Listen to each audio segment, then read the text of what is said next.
এই কালো মেয়ে আমি বিয়ে করবো না মা, তুমি চলো।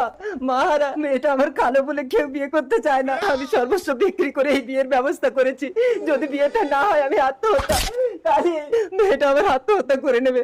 আপনার ছেলেকে বিয়েটা করে নিতে বলুন। আরে মশাই আপনি শুনুন তো। দিদি, আমি আমার দুটো কিডনি বিক্রি করে আমার মেয়ের বিয়েতে পণ দেবো।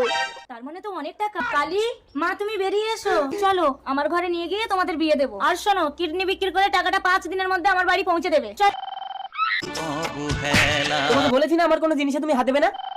হ্যাঁ জানু, বলো। আই লাভ ইউ টু জানু। এই যে এ বাড়িতে থাকতে হলে চাকরানির মতো থাকতে হবে। তোমার বাবা তো ধান্দা মেরে তোমাকে আমার ছেলের গলায় ঝুলিয়ে দিল। ও দিদি, আমার দুটো কিডনি নাকি নষ্ট হয়ে গেছে। আমি তোকে সুখ দিতে পারলাম না কালী। আমি ভীষণ সুখেই আছি। তোর মায়ের আত্মা আমাকে ডাকছে। ইস, আবর্জনাটা মরার জায়গা পেলো না, এখানে এসে মরলো।